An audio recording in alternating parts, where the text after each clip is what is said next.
Right, so Mark Gurman has given us a bunch of exciting details regarding next year's MacBook releases, and so let's delve into it guys, but first, make sure to like and subscribe for the latest Apple news and rumours, and with that being said, let's just tuck in. So in case you don't know, Gurman is a very credible source. He was basically spot on with his dub leaks, and so yeah, I do think this information is legit. So let's begin with the boring news first, which is we're going to see refreshes to the 14-inch and 16-inch MacBook Pro with the M2 Max and M2 Pro chip.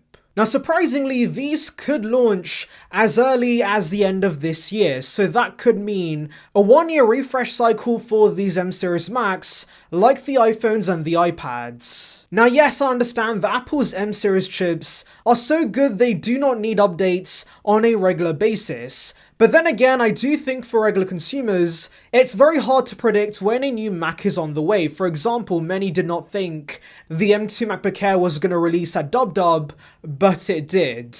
And so yeah, I do think Apple needs more consistent release schedules for their Macs so that consumers know when to buy a new product. Now Gurman does say the only change is going to be the chips. Apart from that, there's really not going to be much changes. This basically is going to be on par with the MacBook Pro M2 refresh, where Apple swaps the chips and keeps everything else the same as the previous model. And this is not a massive con because we saw a massive refresh with the M1 Pro and the M1 Max MacBook Pros, and so yeah, just give us new chips. Anyways, Gurman also told us the code names for these Macs are J414 and J416, and the M2 Max chip should have 12 main CPU cores and up to 38 GPU cores, which is a nice upgrade over the M1 Max. And by the way, Shrimp Apple Pro and some other sources also believe these new chips are going to be based on a 3nm process. Now yes, I know the regular M2 chip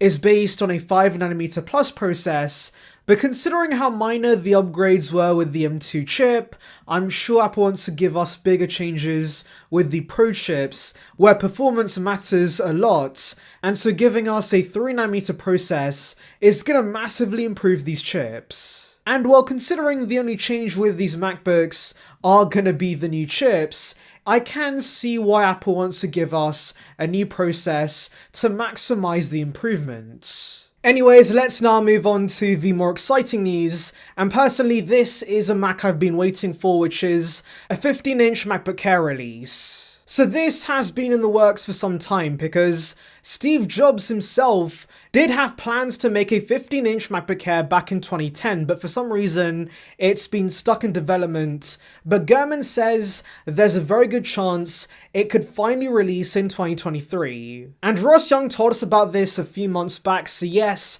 two credible sources corroborating on this report is lovely to see. Now why do I want this so bad? Well, of course, right now I have the M1 MacBook Air, and while I do like this product, I do wish it was bigger, but of course, the 16-inch is way too expensive and way too powerful for my needs, and so offering a base MacBook with that larger display would be perfect. And so this essentially would be that. You get the new design of the MacBook Air with the M3 chip, it should have a relatively affordable price, and I do think this could be the perfect Mac for many consumers, including myself. And this actually could be the perfect replacement for the base MacBook, because right now as it stands, that machine makes no sense in the lineup, but that price point could easily be used for this 15-inch Air, and so I could see Apple charging $12.99 for this product and then $10.99 for the 13-inch M3 MacBook Air. But for those wanting something smaller or something cheaper, there is also a 12-inch MacBook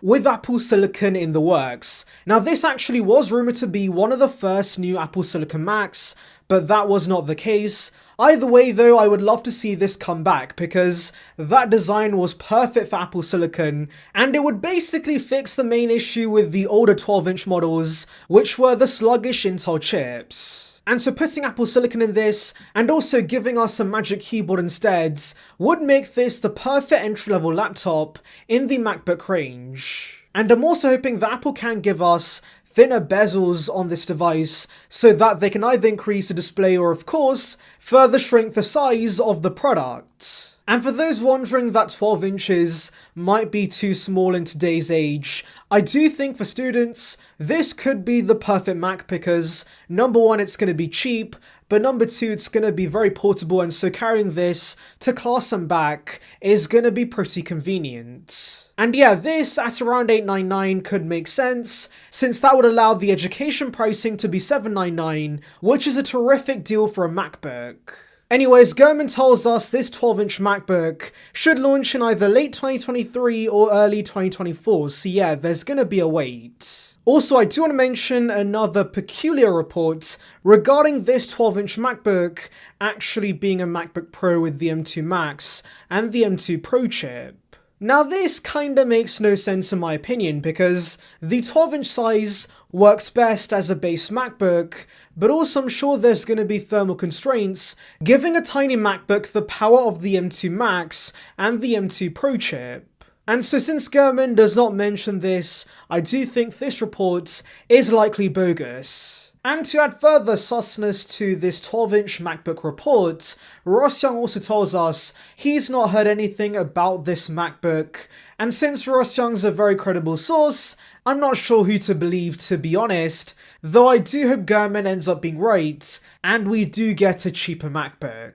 And by the way, for those waiting for the new Mac Mini and the new Mac Pro, Gurman does confirm those are still in the works. In fact, there were some listings of a Mac Mini on B&H, and so yeah, I do think they should launch by the end of this year. But yeah, just when we thought Apple was slowing down with the Apple Silicon refreshes, we could see another round of exciting updates. But tell me in the comments below guys, which of these rumoured products would you pick up? Anyways, let's delve into your thoughts regarding these future Macs. So that one guy regarding the 15-inch MacBook Air says, I really hope this is true. I would love to buy a 15-inch MacBook Air. It would be nice if the 15-inch was able to connect to two external displays instead of one external display like we see with the 13-inch MacBook Air M2. And unfortunately, I just don't see Apple giving us that with the 15-inch and the base Macs in general, because clearly Apple wants to upsell you to the higher-end Macs and give you better external display support with those Macs. And so yeah, if you want that, Apple will gladly tell you to buy the 14-inch MacBook Pro instead.